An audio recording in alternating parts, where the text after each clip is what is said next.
Hey basketball fans, welcome back to the channel. The 2025 NBA Finals have been a fantastic chess match, and after falling behind 2-1 to the Indiana Pacers, the Oklahoma City Thunder have roared back, winning 2 straight games to take a crucial 3-2 series lead. The question on everyone's mind now is, has Oklahoma City finally figured out how to defeat Indiana? Pacers head coach Rick Carlisle has repeatedly described the task of slowing the Thunder as daunting. Even when his team was up in the series, he called OKC historically great in so many different areas, with the MVP, Shai Gilgeous-Alexander. And now, with his team teetering on the edge of elimination, Carlisle's daunting comments ring truer than ever. The Pacers haven't lost 2 straight all-postseason until now, and they face the prospect of a 68-win Thunder juggernaut that rarely loses consecutive games. So, what have the Thunder changed? Let's dive into the key adjustments that have put them 1 win away from an NBA championship. Adjustment 1. Unleashing SGA and J will downhill.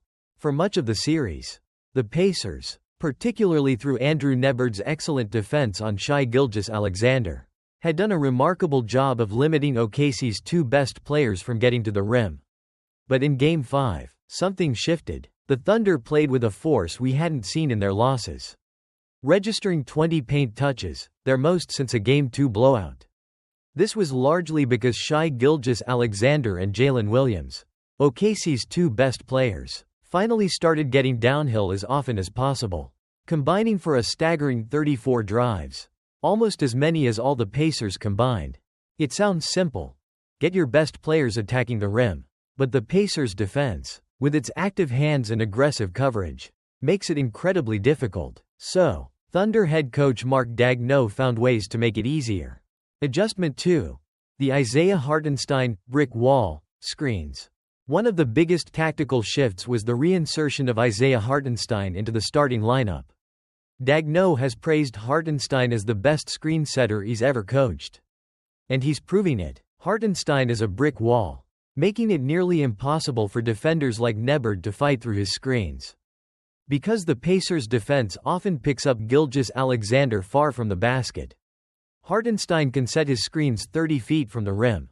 This gives SGA a full head of steam to beat the switch, creating a crucial advantage. It often leads to 4-on-3 opportunities for the Thunder against a defense without its rim protector, who is often stuck defending Hartenstein.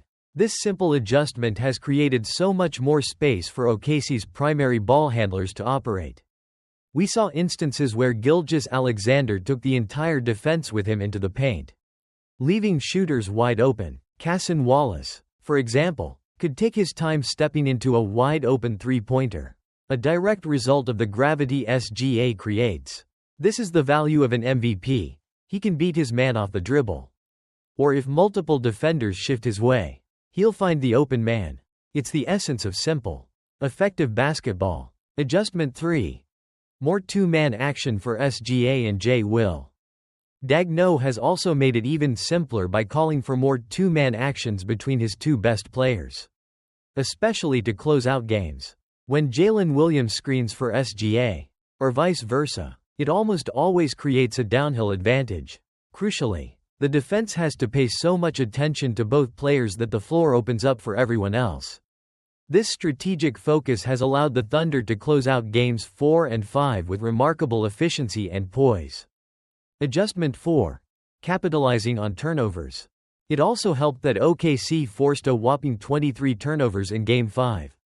Creating numerous driving opportunities in transition before Indiana's defense could even get set. A quarter of the Thunder's points, 32 points, came directly off those turnovers. As Rick Carlisle himself lamented, nobody is asking about turnovers. We had 23 turnovers for 32 points. That's the game. This emphasis on defense and transition offense is a hallmark of this Thunder team, and they reasserted it when it mattered most. Adjustment 5. Shooting efficiency returns. Finally, Oklahoma City, which surprisingly entered Game 5 13th among 16 playoff teams in three-point efficiency, finally started making its shots. After a dismal 3 of 17 from deep in their Game 4 victory, The Thunder connected on 14 of their 32 attempts in the more lopsided Game 5 win.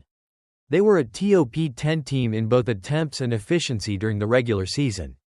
And perhaps a little home cooking and confidence were all they needed to rediscover their shooting touch.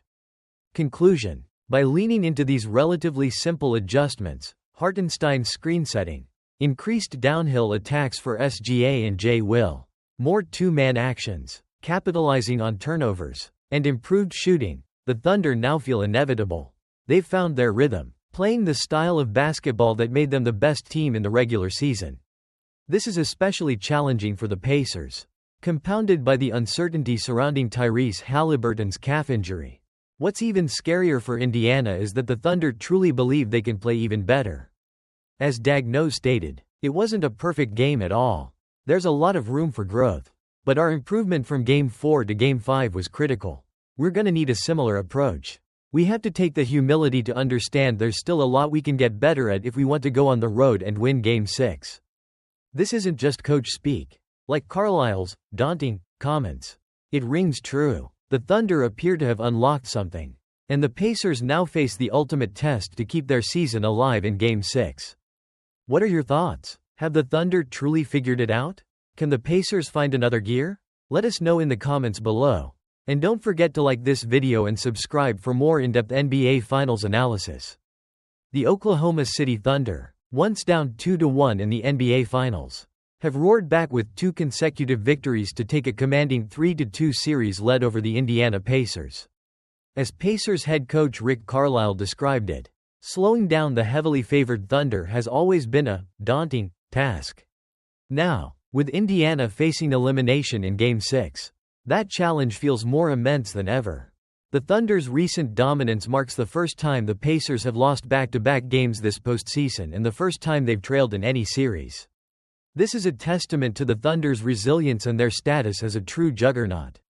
Having won 68 games in the regular season with the second highest net rating in NBA history. So, what changed for Oklahoma City in Games 4 and 5? It appears the Thunder have finally figured out the Pacers' defense by leaning into their strengths and making critical adjustments. In Monday's Game 5 win, Oklahoma City played with an undeniable force. MVP Shai Gilgeous-Alexander and Jalen Williams, OKC's 2 best players, were relentless in attacking the basket, combining for 34 drives and leading to a series-high 20 paint touches. Thunder coach Mark Daigneault facilitated this by reinserting Isaiah Hartenstein into the starting lineup. Hartenstein, whom Daigneault calls the best screen setter he's coached, provides brick wall screens, often set far from the basket. This frees up Gilgeous-Alexander, giving him a full head of steam to create downhill advantages or draw multiple defenders, opening up the floor for others. The Thunder also intensified their two-man actions between SGA and Jalen Williams, especially in crunch time, leading to clean offensive execution down the stretch of Games 4 and 5. This synergy forces the defense to commit, leaving shooters open. Crucially, Oklahoma City's defense also stepped up, forcing 23 Pacers turnovers in Game 5, which directly translated into 32 points for the Thunder. As Coach Carlisle lamented, "Nobody is asking about turnovers. That's the game." Adding to their momentum, the Thunder's three-point shooting finally came alive in Game 5, knocking down 14 of 30